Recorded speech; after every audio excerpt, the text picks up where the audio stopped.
Welcome back to another episode of the Moments of Joy podcast. We usually start the podcast by greeting the MVPs, and that is the most valuable players, those of you that press play on every episode. And I'm so excited about today's episode because I'm sitting down with Nadia Fiorita, and we are going to be talking about mental health, anxiety, and all the things. She is a licensed therapist, and she is here with me today. Well, I probably didn't introduce you as well as you could do yourself. I'll pass the torch to you to just, introduce yourself to everyone. Yeah, sure. I am so excited, Camille, to be on your podcast. My name is Nadia Fiorita. I am a licensed therapist, and I specialize in helping women and adolescent teens who struggle with anxiety. I've been in the field for about 13 years, and right now I have a private practice that is 100% virtual, and I'm based in Miami, Florida, and I'm really, really excited to be here. Awesome. I don't know if I knew that bit about Miami, so I'm a little jealous. But I mean, Houston's weather isn't bad, but nothing beats Florida. I was going to say you're in Texas, right? Right. Yep. Yeah. So I found you from Instagram, of course, but I was really drawn to your reels because of the word anxiety. I suffer from anxiety, and most parents raising children with special needs, especially mothers, we do at times.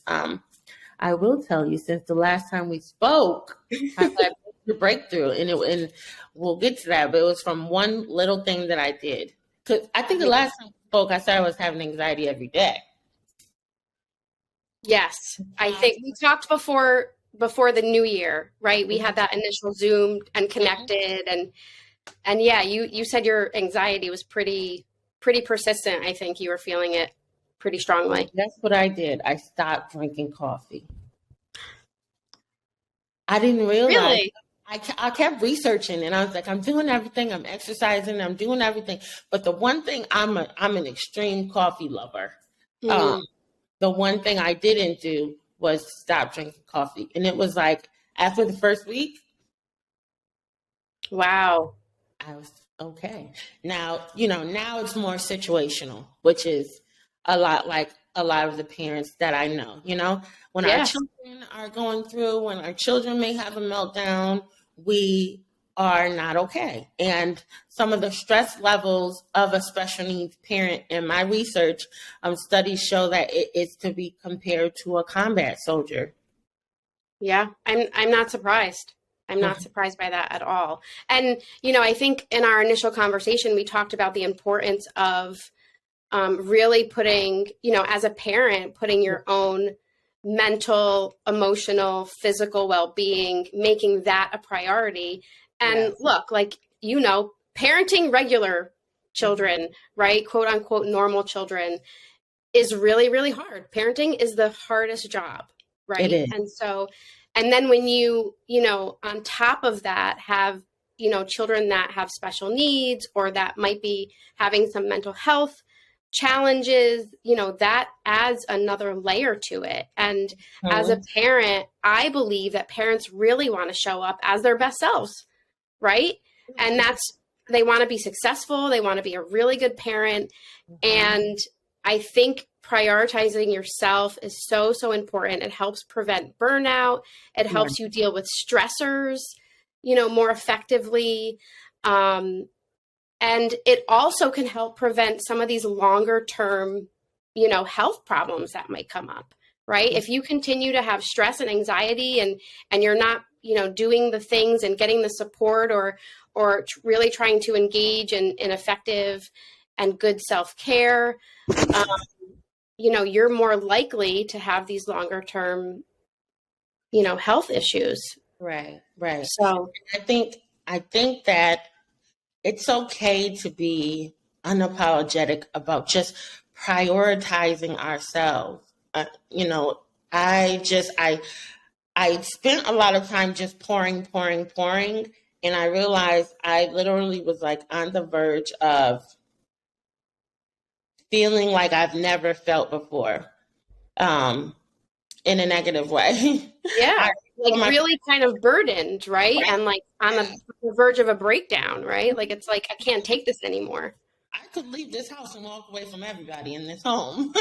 Like I was almost there about to lose it, and I kept having crying spells, and I wasn't, uh, you know, going through my cycle, and I was like, this is not healthy. And so I would love to just dive into why parents prioritizing their own well-being is so important, and some of the simple things that we can do, so that we don't feel so overwhelmed and stressed out. Yeah. So like I was saying before, I think it could really help prevent, like you were saying, these, real moments of burnout and feeling like you're at your wit's end, right? And you could just like get in your car and drive away and like never, right, come back. Like those are real feelings for parents. And I think it helps when you are unapologetic about your self-care and you prioritize yourself. You're able to also rest and recharge and regain that focus, that energy. You're also, like I said before, able to handle stressors more effectively. Maybe the smaller things won't set you off as much, right? And you're able to really kind of respond to things just better, right? And better for you, better for your children. And I was going to say one more thing too, and I just lost my train of thought, but it'll come back. Yeah, I'll jump in and maybe it'll come back. But I remember just more recently, one of my friends had come into town, and I went out to hang out with her all day. I told my husband, I'll be back later, and basically you handle home, and I'm going to hang out. When I came back home, it was like 9:30 at night, and I took Mason and put him to bed, and he had a meltdown. So he was an hour of crying, and it wasn't a burden because I had filled up my cup all day. I didn't feel stressed out and overwhelmed. And I was like, what a difference. And this is such a necessity. Yeah, but that you made me remember the other thing. You're also modeling it for your children. Yeah. Right. If they see that you're just pouring out, doing for everybody else, they learn based on what you do, not what you say. So if they know that you're doing this, that's really healthy modeling for your children too. It is. It is so difficult for so many parents to just do it on a consistent basis, but I really, really do not play about prioritizing my mental health and wellness now because I can't be overwhelmed all the time, and it's not fair. So it's not fair. That's right. Yes. I realize we moved ahead a little bit. So I want to get back to the why behind your brand and why you got started. Yeah. So I became a therapist because of my own personal experiences, because of some of the things that I went through earlier in life. And I got to a point where I was really, really curious about human behavior and why we do the things that we do and how experiences shape us and how we can thrive. And so it's funny, I went to undergrad for business because that's what my dad kind of did and my sister, and I was like, okay, I guess this is what I'm doing. But I found that when I was in, college, I was reading all of the books that a bunch of my friends are teachers. And so the books that they were reading, human development and family studies and human psychology and human behavior and all of that, I really kind of was like, this is really interesting. And I found myself reading those outside of just, my academic schedule.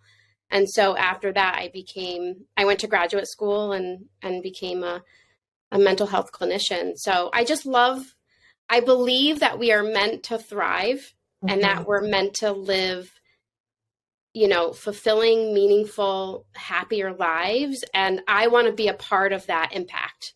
I want to be a part of helping people do that. And I know that you do too.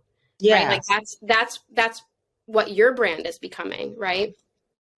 Yeah, I really, really, really do, because I could talk about my personal experience, really being overwhelmed, but I know what the parents are going through because I'm living it, and it is a load that is so heavy. And my child, I'll say, is only autistic, right? There Right. are more severe cases of people who their children don't move. They're quadriplegic. They have cerebral palsy. They have epilepsy. They have. I follow someone who has Sanfilippo disease, and her child could stay up for 72 hours. And Sanfilippo is childhood dementia, so she's going back now, and she knows that her child will pass away soon. Those things are major, and Major. You're right. them every day. We have to show up, and we still have to be a mom if you have other children, and a dad, and you still have to be a husband and a wife, and go to And a work. provider, right? All of the things. So how could you not prioritize yourself too? We have Right. to. We have Right. to. And that, you asked me, like, what are the simple things that, parents can do? Yeah. And I think even, taking short breaks in your day, if you can be really helpful. It might not seem like a big thing, but if you can step away and do something for yourself for 10 or 15 minutes to help you recharge or de-stress, like, that makes a difference, right? Like, if you can do something that shifts your energy, that shifts your emotions in a positive way, that helps you to kind of promote calmness or relaxation, that can really, done consistently, that can make a big difference, right? And the other thing too is seeking out support and community. Like, parenting can be very rewarding, right? And it can also be challenging, especially with all of the things that children can experience, and the challenges or illnesses that they might have. And so seeking that support and community is really, really important. And you are helping to provide that, right? Like, I don't know. I just can't say enough about being able to talk to other parents or go to other parents or have that community so you don't feel so alone, and you know that what you're going through is felt and experienced by other people. Yes. That the last sentence right there, that is major. What a relief to know that, wow, your son is not potty trained either, and they're well beyond the mark. You feel horrible as it is to have a 5, 6, or 7-year-old, 9-year-old, 10-year-old that's not potty trained, but knowing there's a world of other people going through what you are, it does make a huge difference. If you feel that, and that if you feel so isolated in that, that can really contribute to, ongoing anxiety and depression and stress. And we know, the science speaks to how important it is to be connected to other people and to be surrounded by a community. And so that's a really important piece of it too. Absolutely. And so because of a lot of what we talked about, we develop anxiety, and for many people, they feel it daily, maybe just weekly. But what are some tips for dealing with anxiety when we can't help the cause? Such a good question. I love that you're asking this. And I wanted to share a few things that I think might really kind of be helpful to anybody that's listening. And I think part of it is focusing on what you can control, right? You might not be able to control the diagnosis or, certain challenges and difficulties and stressors that might come up, but you can choose how you react, how you respond. And there are going to be certain things within your circumstance or situation that you can control.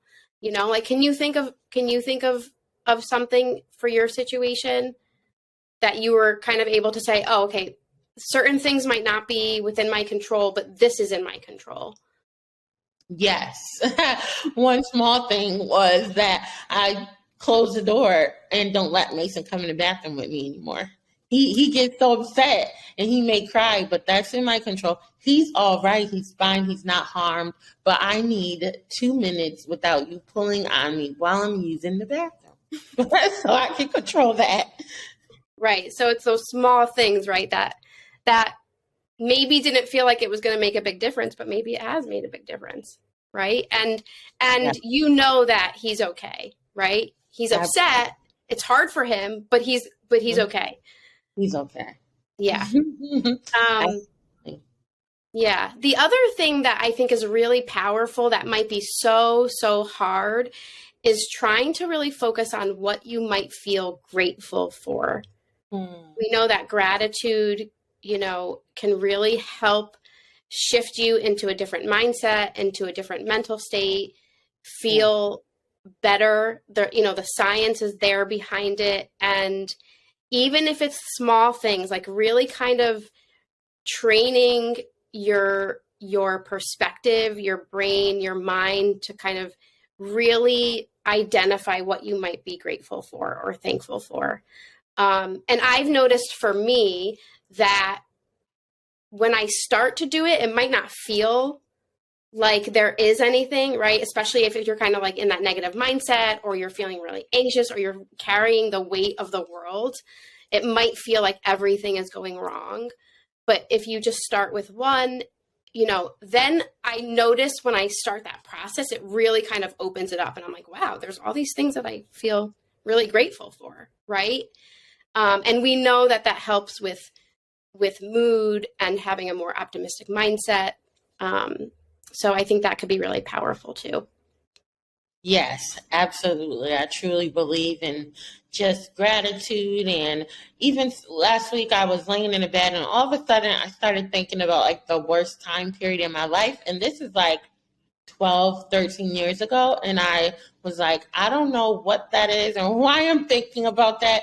No trigger or anything, but I'm going to turn it around. And I just started really thanking God for everything, matched with the negative thoughts that were coming. I was just like, pouring in the gratitude. So that's major. That's amazing. I love that.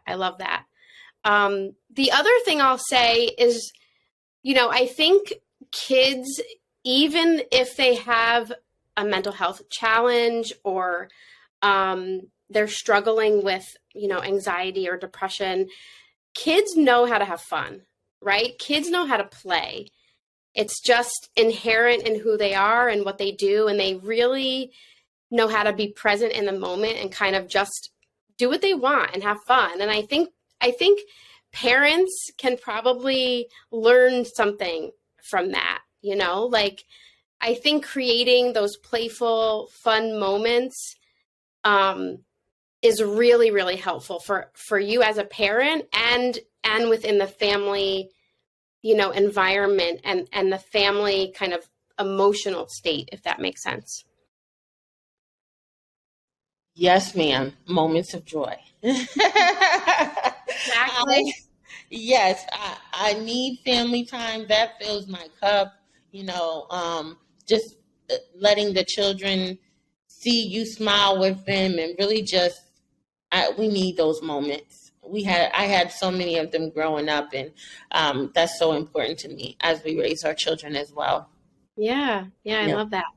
Yeah, thank you so much. You're Now, welcome. how does diet play a role in anxiety? Well, it definitely plays a role. We know that, what you eat is going to impact your mood, how you feel, how you think about things, how you behave.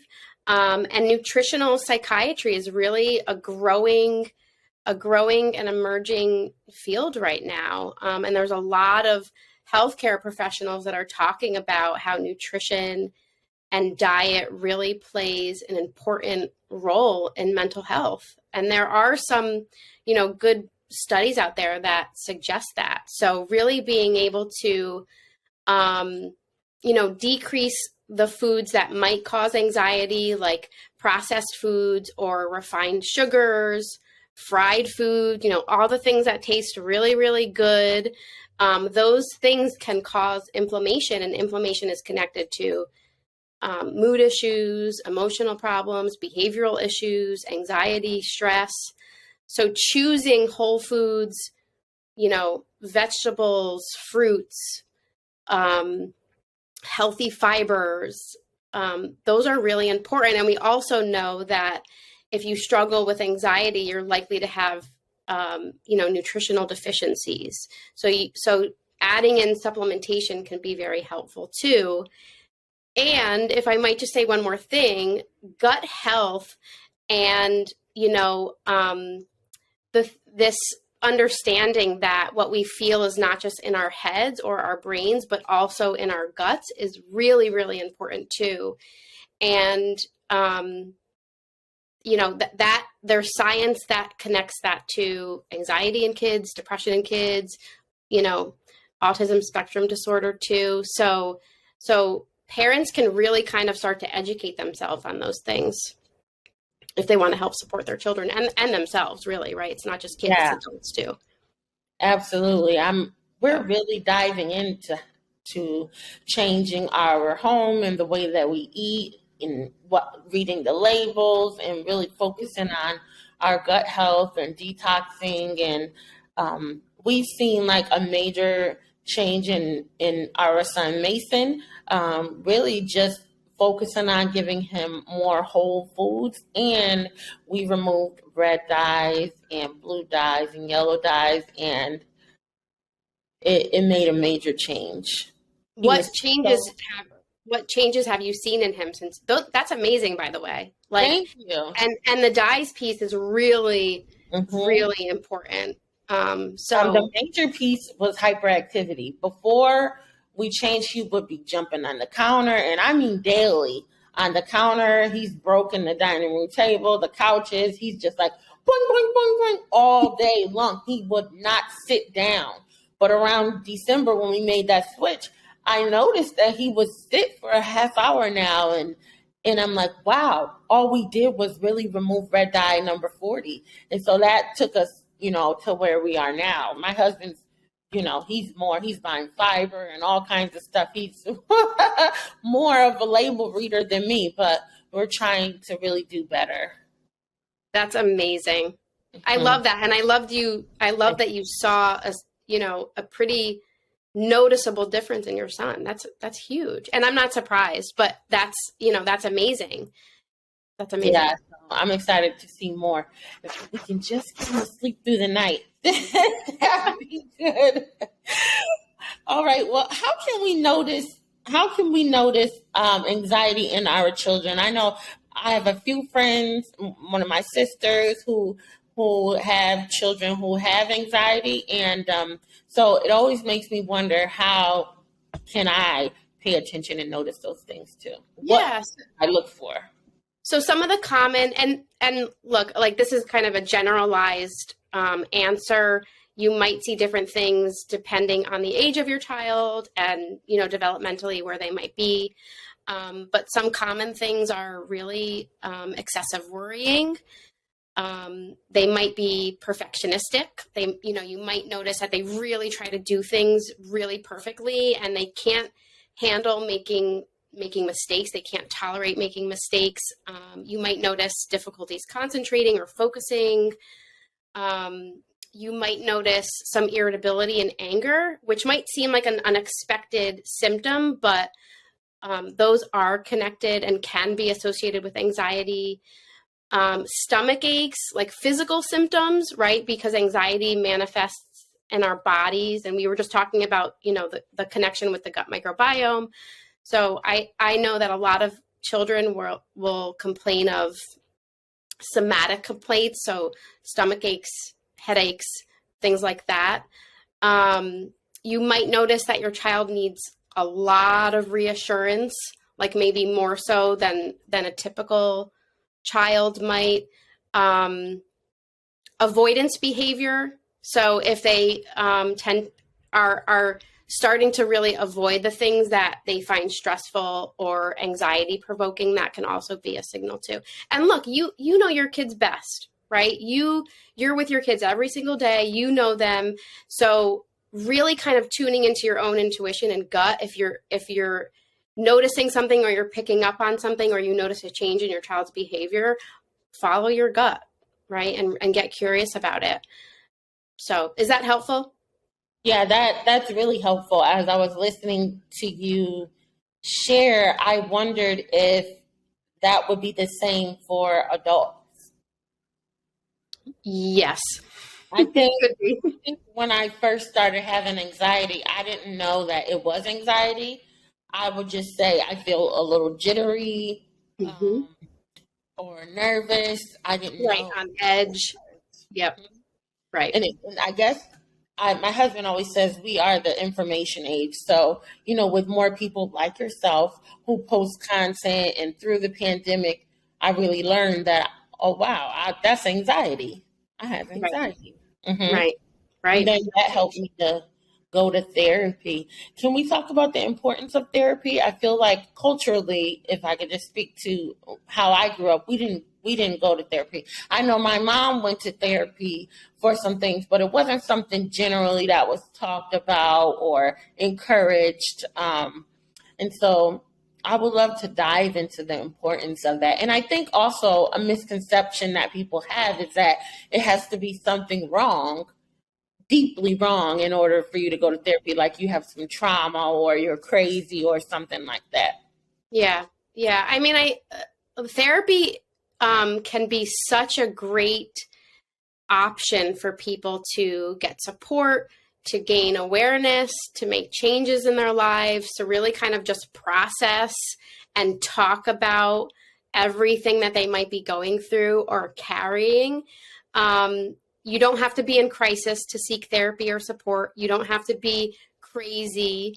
I think as humans, we all experience a range of things that contribute to how we're feeling, and just different stressors, and being able to kind of talk to someone who's professionally trained, who has the skills and the expertise, and also is really kind of this unbiased person, right? Like it feels much different for you to talk to your therapist who isn't a friend or isn't a family member who might have an opinion or might be judgmental about what you're bringing to the table, and who could really kind of provide that non-judgmental space so you can work through things. And it's not, a therapy session or therapy sessions or a therapist isn't meant to like fix you or, because you're not broken. You're really just going there because of some of the things that you've gone through or you're going through. And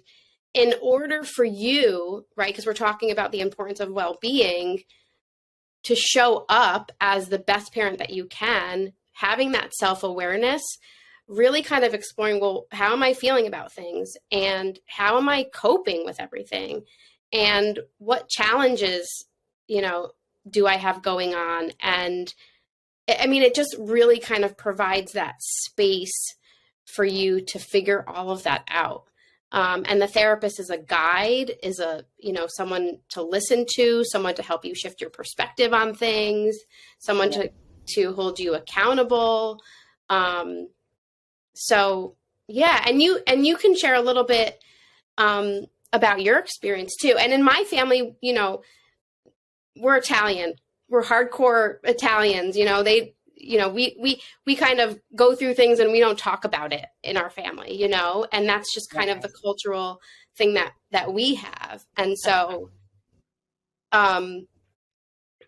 even in our family, as I think about the changes that we've made, like my siblings and I, and, we've been able to seek out support, and it's been amazing. Yes. And I started going to therapy, honestly, because I was like, all right, I am going through so much with Mason. At the time, I was up at night very often, and it was just a lot of pressure, worrying everywhere. Yeah, absolutely. And I have other children, and then I'm a wife, and I was like, okay, I have to go to therapy. And so I went thinking that I was going to go and just talk to her about Mason, but she helped me to get to the root of the anxiety, and it actually had nothing to do with Mason. It actually had everything to do with my past trauma, and she looked at me one day and she was like, you have PTSD, and it's nothing to do with Mason. It's everything to do with what I made reference to at the beginning of this episode, that time period in my life. I was going through a custody battle with my older children and their dad. And it was just horrible and nasty and very stressful. And that caused a lot of trauma. Yeah. And that I still, years later, even though that was over 10 years ago, I was still carrying it. Yeah. It's crazy how that works, right? How something that happened so long ago can stay with us and still kind of impact how we feel and how we think about things and the worries that we have or the anxieties that we have. So, yeah. Absolutely.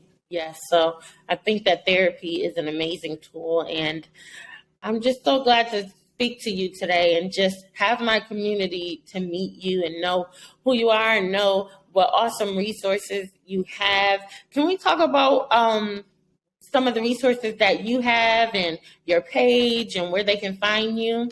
Yeah, of course. So, and I recently just changed my Instagram handle.